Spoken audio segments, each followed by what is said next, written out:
Nakatakda namang bumisita sa Pilipinas si Canadian Foreign Affairs Minister Anita Anan sa patuloy na pagpapaigting sa relasyon ng dalawang bansa. Ang mga aasahan sa nasabing pagbisita sa ulat ni Teresa Barrera.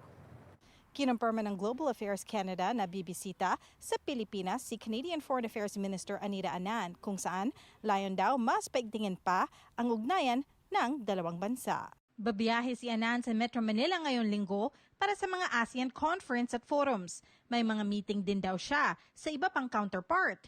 July 3, sa pagbisita ni Philippine President Ferdinand Marcos Jr. sa Vancouver, kinumpirma ni Prime Minister Mark Carney ang bagong Canada-Philippines Strategic Partnership at ang layuning bumuo ng isang free trade agreement sa katapusan ng 2026. This will continue to deepen the Philippines' reliance on foreign powers instead of actually developing a national industry to address the issues of poverty and landlessness back home. Si Clarissa Cox, ang Deputy Secretary General ng grupong Anak Bayan BC.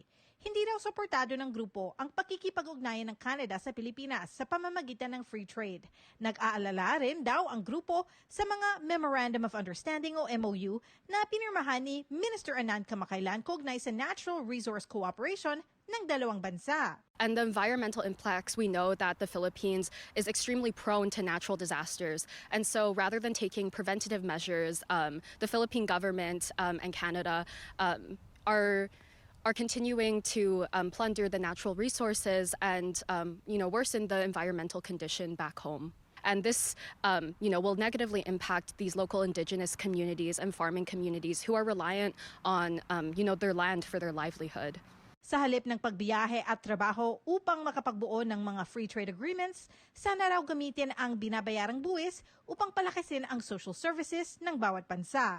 These tax dollars should be going toward social services for the communities, cultural support, and other things to help foster community within Canada, right? But instead, the tax dollars are going toward these trade agreements that will negatively impact the livelihoods of our kababayan in the Philippines and also not address, the social issues here in Canada.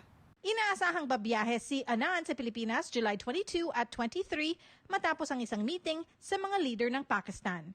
Teresa Barrera, Omni News, Vancouver.